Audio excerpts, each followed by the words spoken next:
Applicants tracking system software, इस बारे में तो बहुत बातें हुई है। लोग कहते हैं कि एटीएस क्या है। एक्चुअली ये हवा बन गया है। तो आज मैंने सोचा कि क्यों ना इस पे बात किया जाए और एटीएस कंप्लायंट रिज्यूमे आपको बनाने में मदद किया जाए। सबसे पहले एटीएस सॉफ्टवेयर कभी भी ग्राफिक्स एंड इमेजेस नहीं पहचानता है। तो आपको करना क्या होगा, आपको इमेजेस, चार्ट्स, ग्राफिक्स, विजुअल्स ये सब दूर रखने होंगे।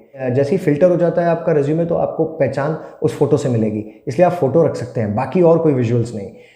नेक्स्ट, इनकंसिस्टेंट फॉर्मेटिंग बिल्कुल अवॉइड कीजिएगा।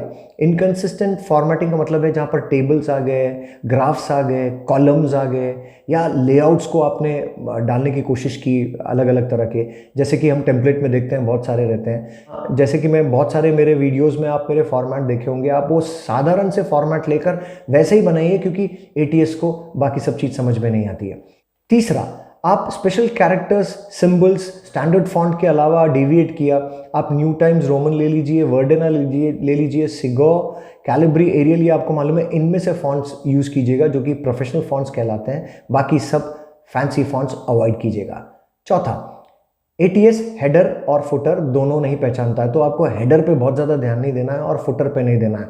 तो पहले वो डिक्लेरेशन आता था, आपके सिग्नेचर आते थे, अब नहीं आते हैं। अब शायद इनके मायने नहीं है क्योंकि एटीएस फॉर्मेट आ गया, तो आप ये अवॉइड कर सकते हैं। लेकिन फोटोग्राफ एक ऐसा विजुअल है जो आपका होना चाहिए, क्योंकि आपको वो एकदम प्रोफेशनल स्टैंड आउट देता है।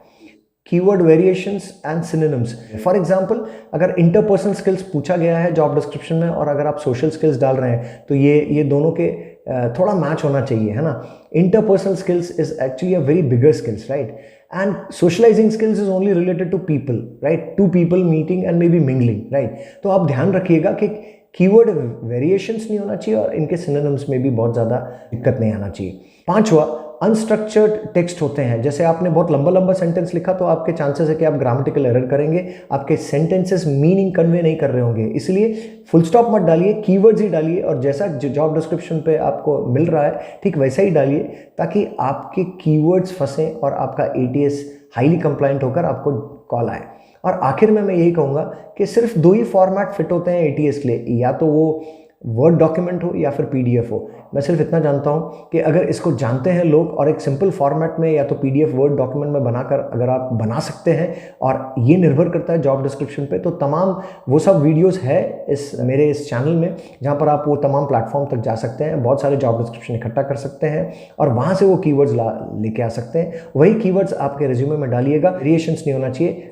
टेक्निकल टर्मिनोलॉजी और वर्ब्स, इसका सही यूज़ जैसा जॉब डिस्क्रिप्शन में वैसा ही यूज़ कीजिएगा।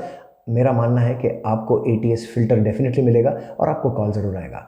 तो अब आप समझ गए, तैयारी कीजिएगा। All the best, thank you.